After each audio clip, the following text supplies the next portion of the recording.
दोस्तों बहुत बड़ी खुशखबरी 1 जून 2026 से देवगुरु बृहस्पति पूरे 12 वर्ष के बाद अपनी उच्च राशि कर्क के अंदर गोचर करने जा रहे हैं और इस गोचर का बड़ा शुभ फल आपको प्राप्त होगा। पूरे 12 वर्ष बाद वो समय आ रहा है जब गुरु उच्च कोटि का फल देंगे। स्वयं राशि का ग्रह हो, नो डाउट बहुत अच्छा फल देता है क्योंकि अपने घर में बैठा है। मूल त्रिकोण का बैठा है, बहुत अच्छा फल देगा। पर जब उच्च होता है ना तो फिर उसकी सोच में बदलाव आते हैं और वो बहुत अच्छा करता है।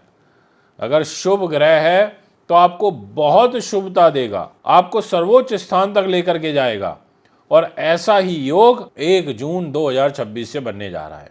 1 जून 2026 से के बाद जो बच्चे पैदा होंगे, जिनकी डिलीवरी होगी, उनकी कुंडलियों में अगर उनकी 1, 4, 7, 10 ये यदि उनकी राशियां हुई तो उनके लिए बड़ा सुंदर केंद्र स्थानों में राशि के अंदर एक हंस नाम का महापुरुष राजयोग बनेगा। 5 प्रकार के महापुरुष राजयोग होते हैं। बुध से बनता है भद्र नाम का, शनि से बनता है शश नाम का, मंगल से बनता है रुचक नाम का और गुरु से बनता है हंस नाम का। और इसके अलावा शनि से बनता है शश नाम का, फिर एक बनता है भद्र नाम का जो बुध ग्रह से बनता है, फिर एक बनता है रुचक नाम का महापुरुष राजयोग जो शुक्र से बनता है, एक बनता है गुरु से हंस नाम का महापुरुष राजयोग और एक बनता है भद्र नाम का महापुरुष राजयोग जो बुध से बनता है। ये जो 5 महापुरुष राजयोग होते हैं इनमें से एक बनेगा देवगुरु बृहस्पति का। तो आज की जो वीडियो है उसी राजयोग को समर्पित है। तो इसलिए आज 4 राशियों के बारे में आपसे चर्चा करूंगा। 4 के बारे में ही बताऊंगा कि आखिर कैसे आपका भाग्य चमकने वाला है। इसलिए अभी समय थोड़ा दूर है, अप्रैल और मई। अप्रैल तो आधा चला ही गया, मई और फिर जून तो आ ही जाएगा। यानी कि अब आप इस वीडियो को ज़्यादा से ज़्यादा वायरल करो, ज़्यादा से ज़्यादा लोगों तक पहुँचाओ ताकि उनको भी ये लाभ प्राप्त हो पाए और अगर उनकी निम्नलिखित बताई गई राशियों में कोई राशि है तो अच्छा रिजल्ट प्राप्त कर पाएंगे। देवगुरु बृहस्पति हैं, देवता माने जाते हैं। देवगुरु बृहस्पति का काम है ज्ञान बांटना, विद्या के कारक हैं, पारलौकिकता के कारक हैं, आध्यात्म के कारक हैं, शास्त्र ज्ञान के कारक हैं। धनु राशि और मीन राशि के स्वामी हैं। जन्म पत्रिका के अंदर धन के कारक हैं, संतान बुद्धि उन्नति के कारक हैं, पुत्र संतान के कारक हैं और इतना ही नहीं, आपके भाग्य के कारक हैं, आध्यात्म के कारक हैं, आपके 10th हाउस कर्म के भी कारक हैं, तो आपके लाभ के भी कारक हैं। यानी कि देवगुरु बृहस्पति बहुत इंपॉर्टेंट रोल प्ले करते हैं। 5 भावों के कारक, 2 राशियां, बड़ा इम्पैक्ट हो गया। इसीलिए इस देवगुरु बृहस्पति के राशि परिवर्तन से बहुत सारे लोग ऐसे हैं जिनके जीवन में बड़े बदलाव आएंगे, जो बहुत पॉजिटिविटी फील करेंगे, जिनका आत्मसम्मान स्वाभिमान बढ़ेगा, खोया हुआ सम्मान वापस प्राप्त होगा, सत्ता का सुख प्राप्त होगा, सत्ता में लौटोगे। इस प्रकार की ग्रह स्थिति बनेगी। अगर आप टीचर हो, आप लेक्चरर हो, आप प्रोफेसर हो, आपको लाभ प्राप्त होंगे। अब ये किस घर में होंगे वो मैं आपको बताने जा रहा हूँ। तो सबसे पहले आपसे बात करूँगा मेष राशि के विषय में और आपके सामने डिस्प्ले में कुंडली भी आ चुकी है।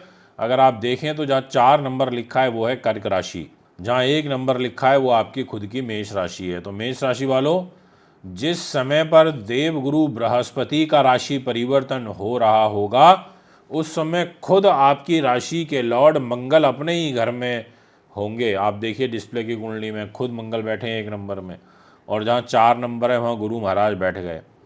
गुरु ने कहा मैं तो 1 साल के लिए अब यहाँ कुंडली लगा करके बैठ गया।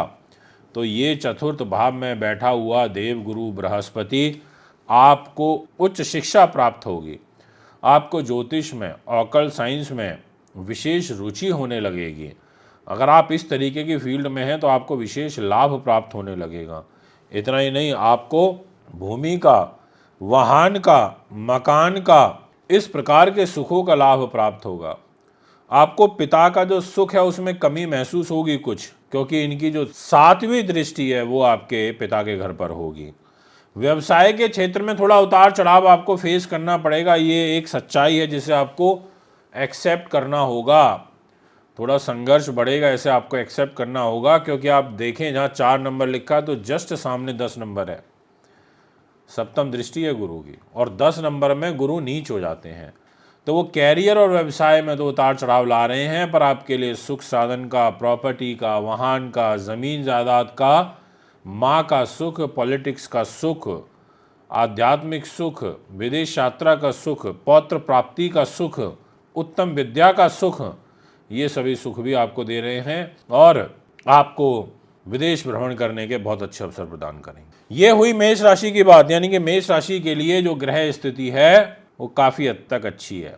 7.5 चल रही है आपके ऊपर, ये मैं जानता हूँ, पर फिर भी 7.5 में भी आपको जुपिटर जो है काफ़ी हद तक संभालने का काम करेंगे।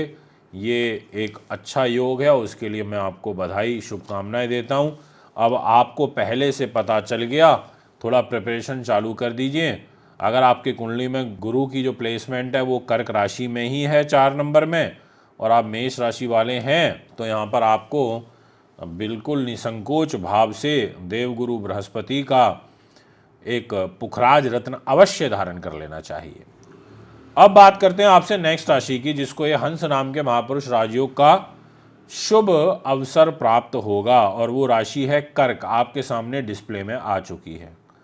कर्क वालों, आपकी डेस्टिनी यानी कि आपका भाग्य, यानी कि जहां 12 नंबर लिखा है वहां का लॉर्ड आपकी राशि में बैठा है 4 नंबर में, और दिशा बली होकर बैठा है। पूरब दिशा में जुपिटर को बल मिलता है, और उच्च भी है, भाग्येश भी है, रोगेश भी है। तो यानी कि जो रोग की स्थिति है उसको भी पनपाएगा, पर साथ में भाग्य को चमकाएगा, संतान का सुख देगा, उच्च विद्या का सुख देगा, परिवार में सामंजस्य देगा। इसके अलावा आपको सौभाग्यशाली बनाएगा, दाम्पत्य जीवन को खराब करेगा, भाग्य वृद्धि होगी, कठिनाइयाँ आएंगी, पर लाभ और उन्नति के जो मार्ग हैं वो प्रशस्त होंगे। इसमें कोई किंतु परंतु नहीं है। देवगुरु बृहस्पति की 12 नंबर राशि के ऊपर, अपनी राशि के ऊपर स्वग्रही दृष्टि होगी, जो आपके लिए, आपके परिवार के लिए उन्नतिवर्धक होगी, लाभप्रद होगी। ये मैं आपको क्लियरली बोल देना चाहता हूँ। दोस्तों, कर्क राशि भी बहुत अच्छा एडवांटेज ले रही है। इसके बाद नेक्स्ट नंबर पर जो राशि आती है उसका नाम रहेगा तुला। वैसे तो तुला शुक्र की राशि है, गुरु के साथ जमती नहीं है। गुरु के पास डिपार्टमेंट भी कोई बहुत ज़्यादा पावरफुल अच्छे नहीं है कि मैं ये बोल दूं कि हाँ भाई ठीक है, आपको जो है गुरु प्रोटेक्ट कर रहा है या गुरु आपको बचा रहा है, क्योंकि वो खुद आपके स्वामी कहाँ के हो गए, तीसरे भाव के। जहाँ 9 नंबर लिखा हुआ है वहाँ के स्वामी जुपिटर हैं, और जहाँ 12 नंबर लिखा है वहाँ के भी स्वामी जुपिटर हैं। यानी कि छोटे भाई बहनों के, बीमारियों के, रोग चोट के, वहाँ पर ऑलरेडी शनि महाराज पहले से ही बैठे हुए हैं 12 नंबर में। यानी कि चैलेंजिंग इन 2 भावों के लिए तो है, आपके मन के लिए भी है, मदर की हेल्थ के लिए भी है, परंतु जिस घर में ये बैठे हैं उस घर को बल देंगे। ये बैठे हैं आपके कैरियर के घर में, आपकी आजीविका के संसाधनों के घर में, आपके राज्य सरकार के घर में, आपके प्रमोशन ट्रांसफ़र के घर में, आपके 10th हाउस के घर में। यानी कि इस घर में बैठ के महत्वाकांक्षी बनाएंगे, उद्यमी बनाएंगे, उच्च अभिलाषी भी बनाएंगे, बुद्धिमान भी बनाएंगे। भाई बहनों का जो सुख है उससे आपको युक्त भी करेंगे। आपको छोटे भाई बहनों का सहयोग भी मिलेगा, क्योंकि वो तीसरे भाव के स्वामियों के उच्च हुए हैं। तो आपके माध्यम से आपके छोटे भाई बहनों की प्रोग्रेस भी होगी, पर जो कार्य होंगे वो अड़चनों के साथ होंगे। पर हंस महापुरुष राजयोग से आपको विजय का आशीर्वाद प्राप्त होगा। आपका जो जीवन है वो एक नई दिशा की ओर जाएगा, ऐसा आपकी कुंडली कहती है। इसके बाद नेक्स्ट राशि आती है मकर। मकर के लिए आप देखिए डिस्प्ले में यहाँ 4 नंबर लिखा है, वहाँ पर विराजमान है जुपिटर। वो 7th हाउस है, वो पति व पत्नी का है, दैनिक इनकम का है, बिजनेस पार्टनर का भी है, व्यापारिक समझौतों का भी है। और जुपिटर के पास जो डिपार्टमेंट है वो खर्चे हैं, जहाँ 9 नंबर लिखा है, और छोटे भाई बहन है, आपका साहस पराक्रम है। 7th भाव में बैठ करके आकर्षक व्यक्तित्व देंगे। जो रिश्ता नहीं हो पा रहा था पक्का, वो रिश्ता पक्का करा देंगे। आपको अध्ययनशील बना देंगे, आपको व्यवहार का कुशल बना देंगे, पर आपके मान सम्मान में कमी करेंगे, पर आपको उच्च कोटि का जीवन साथी देंगे, अच्छा बिजनेस पार्टनर देंगे। बिजनेस पार्टनर के सहयोग से आपका काम बनेगा, आपको विदेश यात्रा के शुभ अवसर प्राप्त होंगे। इस प्रकार की जो ग्रह स्थिति हैं वो यहाँ पर बन रही हैं, और बहुत शुभ रूप में बन रही हैं। यानी कि आपकी डेली बेसिस की इनकम, अगर आप लेक्चरर, प्रोफेसर, टीचर, इंस्टीट्यूट वगैरह चलाते हैं तो उस दृष्टिकोण से आपका ग्रह गोचर आपके लिए बहुत ही शुभ नज़र आ रहा है। पूरे 1 वर्ष की जो ग्रह स्थिति है अनुकूल रहेगी।